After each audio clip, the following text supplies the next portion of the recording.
Hello everyone, welcome to English from Kerala. നമ്മൾ ഇന്ന് discuss ചെയ്യാൻ പോകുന്നത് ജോൺ ഡൺ എഴുതിയ എ വാൽഡിക്ഷൻ ഫോർബിഡിങ് മോർണിംഗ് എന്ന പോയമാണ്. ജോൺ ഡൺ ഈ പോയം എഴുതുന്നത് അദ്ദേഹം ഫ്രാൻസിലേക്ക് പോകാൻ വേണ്ടി തൻ്റെ ഭാര്യയായിട്ടുള്ള ആൻമോറിനെ പിരിയുന്ന വേളയിൽ വെച്ചാണ്. ഈ ഒരു പോകുന്ന സമയത്ത് ഭാര്യയായിട്ടുള്ള ആൻമോർ കരയുന്നുണ്ട്. അപ്പോൾ ഈ സമയത്ത് നമ്മുടെ പോയറ്റ് അതിനെ വിലക്കാണ് ചെയ്യുന്നത്. എന്നിട്ട് അദ്ദേഹം പറയുന്നുണ്ട്, അദ്ദേഹം കരുതുന്നത് അവരുടെ റിലേഷൻഷിപ്പ്, അതായത് അവരുടെ ലവ് എന്ന് പറയുന്നത് ഈ സെപ്പറേഷൻ പോലുള്ള ചെറിയ കാര്യങ്ങളെക്കാൾ ഒക്കെ വലുതാണ്, അതിനൊക്കെ ബിയോണ്ടാണ് അവരുടെ ലവ് എന്ന് അദ്ദേഹം കരുതുന്നുണ്ട്. കൂടാതെ അദ്ദേഹം പറയുന്നുണ്ട്, അവരുടെ ലവ് എന്ന് പറയുന്നത് ജസ്റ്റ് ഒരു കാർണൽ ലവ് അല്ല, പക്ഷേ സ്പിരിച്വൽ ലവ് ആണെന്ന് പറയുന്നുണ്ട്. അതുകൂടാതെ ഇപ്പോൾ ഈ വരാൻ പോകുന്ന സെപ്പറേഷൻ എന്ന് പറയുന്നത് പെർമനൻ്റ് അല്ല, അതൊരു ടെമ്പററി സെപ്പറേഷൻ മാത്രമാണെന്ന് അദ്ദേഹം പറയുന്നുണ്ട്. ഈ പോയത്തിൽ മെറ്റാഫിസിക്കൽ കോൺസെപ്റ്റിന് ഒരു നല്ല എക്സാമ്പിൾ ഉണ്ട്. ഈ ഒരു രണ്ട് ലവേഴ്സിനെ ഒരു കോമ്പസിൻ്റെ രണ്ട് ലെഗുകളായിട്ട് പോയിട്ട് കമ്പയർ ചെയ്തിട്ടുണ്ട്.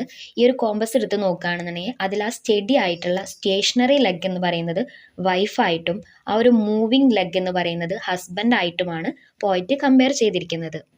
നമുക്കിനി പോയത്തിൻ്റെ ഡീറ്റെയിൽ സമ്മറിയിലേക്ക് കിടക്കാം. പോയത്തിൻ്റെ ഫസ്റ്റ് സ്റ്റാൻസ് തുടങ്ങുന്നത് എങ്ങനെയാണ്? ചില നല്ല ആൾക്കാർ മരിക്കുമ്പോൾ അവർ പറയുന്നത് ഇങ്ങനെയായിരിക്കും, തൻ്റെ സോളിൻ്റെ അടുത്ത് സ്വർഗത്തിലേക്ക് പോകൂ എന്നൊക്കെ ആയിരിക്കും അവർ പറയുക. പക്ഷേ ചുറ്റും നിന്ന് അവരുടെ സുഹൃത്തുക്കൾ തമ്മിൽ തർക്കിക്കുകയായിരിക്കും. അതായത് ഇങ്ങനെയൊക്കെ പറഞ്ഞിട്ട് തർക്കിക്കും, അയാൾ മരിച്ചിട്ടില്ല, അയാൾ ഇപ്പോഴും ശ്വസിക്കുന്നുണ്ട്, അങ്ങനെ വിവിധ തരം അഭിപ്രായങ്ങളായിരിക്കും ചുറ്റും നടന്നുകൊണ്ടിരിക്കുക. സെക്കൻഡ് സ്റ്റാൻസയിൽ പോയിട്ട് പറയുന്നത് അവരുടെ ലവ് എന്ന് പറയുന്നത് ഭയങ്കര ഹോളിയാണ്, അതുകൊണ്ട് തന്നെ ഈ ഒരു ഫെയർവെല്ലിൻ്റെ സമയത്തുള്ള കരച്ചിലും പിഴിച്ചിലൊന്നും അവരുടെ ലവിന് ആവശ്യമില്ല. കൂടാതെ ഈ ഒരു അവരുടെ ഈ ഇമോഷൻസ് ഒന്നും പബ്ലിക്കായിട്ട് പ്രദർശിപ്പിക്കേണ്ട ഒന്നല്ല എന്നൊക്കെയാണ് പോയിട്ട് ഈ ഒരു സ്റ്റാൻസയിൽ പറയുന്നത്. തേർഡ് സ്റ്റാൻസയിൽ പോയിട്ട് പറയുന്നത് എർത്ത് മൂവ് ചെയ്യുന്ന സമയത്ത് അത് ഒരുപാട് നാശനഷ്ടങ്ങൾ ഉണ്ടാക്കുന്നുണ്ട്, അത് നമ്മളുടെ ഉള്ളിലൊക്കെ ഒരു പേടി ഉളവാക്കുന്ന ഒന്നാണ്. എന്നാൽ ചില ഗ്രഹങ്ങൾ ഇതേപോലെ മൂവ് ചെയ്യുമ്പോൾ അതിനേക്കാൾ വലിയ ഇമ്പാക്റ്റ് ആണ് ഉണ്ടാകുന്നത്, പക്ഷേ ഒട്ടും നാശനഷ്ടങ്ങൾ ഉണ്ടാകുന്നില്ല എന്ന് പോയിട്ട് പറയുന്നുണ്ട്. ഫോർത്ത് സ്റ്റാൻസയിൽ പോയിട്ട് പറയുന്നത് ഓർഡിനറി ലവേഴ്സിൻ്റെ ലവിന് സെപ്പറേഷൻ ഒന്നും സർവൈവ് ചെയ്യാനുള്ള കഴിവില്ല, ശരിയായ ലവിന് വേണ്ട കാര്യങ്ങളൊന്നും ഈ ഒരു ഓർഡിനറി ലവിലില്ല എന്നാണ് അദ്ദേഹം പറയുന്നത്.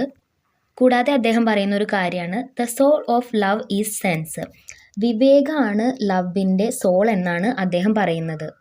ഫിഫ്ത്ത് സ്റ്റാൻസയിൽ പോയിട്ട് പറയുന്നത് അദ്ദേഹം തൻ്റെ ബിലൗഡുമായിട്ട് ഷെയർ ചെയ്യുന്ന ലവ് എന്ന് പറയുന്നത് മോർ സ്പിരിച്വൽ ആണ്, ഒരുപാട് റിഫൈൻഡ് ആയിട്ടുള്ള ഒരു ലവാണ് അവർ ഷെയർ ചെയ്യുന്നത്. അതുകൊണ്ട് തന്നെ അത് എന്താണെന്ന് ഡിഫൈൻ ചെയ്യാൻ അവർക്ക് കഴിയുന്നില്ല.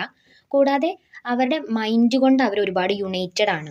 അതുകൊണ്ട് തന്നെ അവരുടെ ഇടയിൽ ചില സെപ്പറേഷൻസ്, ചെറിയ സെപ്പറേഷൻസ് വരുമ്പോൾ അതൊന്നും ഓർത്ത് വറി ചെയ്യേണ്ട ആവശ്യം അവർക്ക് വരുന്നില്ല എന്നാണ് പോയിട്ട് പറയുന്നത്. സിക്സ്ത് സ്റ്റാൻസയിൽ പോയിട്ട് പറയുന്നുണ്ട് അയാൾ തൻ്റെ ബിലൗഡിനെ വിട്ടു പോകുന്നുണ്ടെങ്കിലും അവരുടെ സോൾ എന്ന് പറയുന്നത് യുണൈറ്റഡ് ആയ ഒന്നാണ്, അതുകൊണ്ട് തന്നെ അവർക്കിടയിൽ ഈ ഒരു ഡിസ്റ്റൻസ് എന്ന് പറയുന്നത് ഒരു പ്രോബ്ലം അല്ല എന്ന് പറയുന്നുണ്ട്. അതുകൊണ്ട് തന്നെ ഇവർക്കിടയിൽ അല്ലെങ്കിൽ ഇവർ രണ്ടുപേരിൽ ഒരാൾ ദൂരെ പോവുകയാണെന്നുണ്ടെങ്കിൽ അത് ജസ്റ്റ് ഒരു എക്സ്റ്റൻഷൻ മാത്രമാണെന്നാണ് പോയിട്ട് പറയുന്നത്. അതിനൊരു എക്സാമ്പിൾ അദ്ദേഹം പറയുന്നുണ്ട്, ഈ ഒരു ഗോൾഡ് എന്ന് പറയുന്നത് സ്വർണ്ണം ഇങ്ങനെ അടിച്ചു പരത്തി അതിന് നീളം കൂട്ടുന്ന പോലെയാണ് അവരുടെ ലവ് എന്ന് പറയുന്നത്.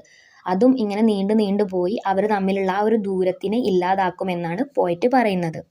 സെവൻത്ത് സ്റ്റാൻസയിൽ പോയിട്ട് പറയുന്നത് അവരുടെ സോൾസ് ഡിഫറെൻറ്റ് പ്ലേസസിലാണെന്നുണ്ടെങ്കിലും അവരെന്ന് പറയുന്നത് ഒരു കോമ്പസിൻ്റെ രണ്ട് ലെഗ്സ് പോലെയാണെന്നാണ്.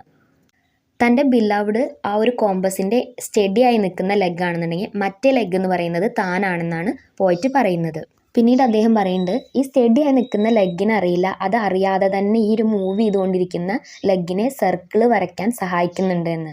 എയ്ത്ത് സ്റ്റാൻസയിൽ പോയിട്ട് പറയുന്നത് സ്റ്റഡിയായി നിൽക്കുന്ന ലെഗ് അല്ലെങ്കിൽ ആ സ്റ്റേഷനറി ലെഗ് അതിൻ്റെ ആ ഒരു സ്ഥാനത്ത് നിന്ന് ഇളകാതെ നിന്നാൽ മാത്രമേ ഒരു പെർഫെക്റ്റ് സർക്കിൾ വരയ്ക്കാനാവുള്ളൂ.